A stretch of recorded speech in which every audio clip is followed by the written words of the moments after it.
ते साल होतं 1960. बॉम्बे स्टेटची महाराष्ट्र आणि गुजरात अशी दोन राज्य झाली. महाराष्ट्राला आपल्या हक्काची मुंबई मिळाली आणि इथूनच पुढे गुजरात आणि महाराष्ट्रात जणू एक स्पर्धा सुरू झाली. आज गुजरातची ओळख एक बिझनेस फ्रेंडली स्टेट म्हणून आहे, तर महाराष्ट्राची ओळख इंडियात इकॉनॉमिक कॅपिटल म्हणून आहे. पण गुजरात कधी महाराष्ट्राला मागे टाकू शकेल का, तर चला पाहूया. अगदी अलीकडच्या काळात गाजावाजा करत मुंबईतील बीकेसी परिसरात असलेलं डायमंड मार्केट सुरतला हलवण्यात आलं. इम्पोर्ट एक्सपोर्ट करण्यासाठी सुरतमध्ये सुविधा उपलब्ध झाल्यानं अनेक हिरे व्यापारी हे सुरतला गेले.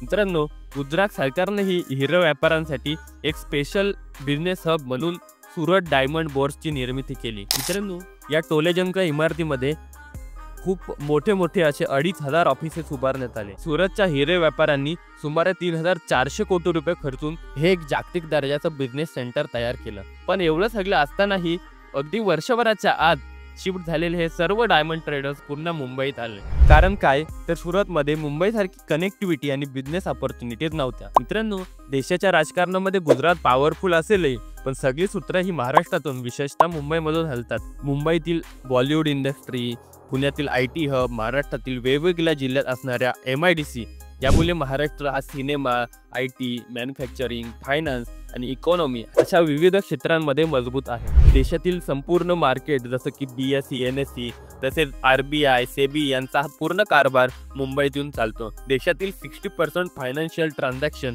हे मुंबईतून होतात. पुणे, मुंबई आणि नाशिकमधील IT सेक्टरमुळे महाराष्ट्र IT एक्सपोर्ट्समध्ये देशामध्ये नंबर 1 आहे. मित्रांनो, महाराष्ट्रामध्ये बघितलं तर IIT Bombay, ICT, Mumbai university, COEP यांसारख्या अनेक टॉप लेवल इन्स्टिट्यूट्स आहेत. महाराष्ट्र भारताचा नंबर 1 टॅक्स कलेक्टर आहे.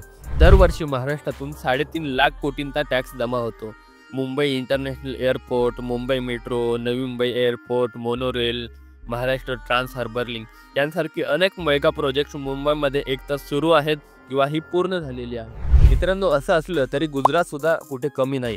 गुजरातकडे सुद्धा त्यांच्या खूप स्ट्रेंथ आहेत, तसेच त्यांचे विकनेस सुद्धा आहेत. मित्रांनो, गुजरात सध्या डेव्हलप करत असलेली गिफ्ट सिटी हे एक जागतिक दर्जाचं एक फायनान्शियल हब म्हणून उदयास येत आहे. रिलायन्स, अदानी, अमूल या देशातील सर्वात मोठ्या कंपन्यांची सुरुवात ही गुजरातमध्येच झाली. त्यामुळे गुजरात मॅन्युफॅक्चरिंग इंडस्ट्रीमध्ये एक पॉवर हाऊस आहे. त्या लोकांची बिझनेस मेंटॅलिटी सुद्धा नंबर 1 आहे. मित्रांनो, असं असलं तरी गुजरात सुद्धा महाराष्ट्राच्या बाबतीत अनेक बाबतीमध्ये मागे आहे. मित्रांनो, तसं बघितलं तर मुंबईला टप देऊ शकेल असा एकही शहर गुजरातमध्ये अजून तरी नाही. तिथली टुरिझम, मीडिया, IT इंडस्ट्री अजूनही डेव्हलपिंग स्टेजमध्ये आहे.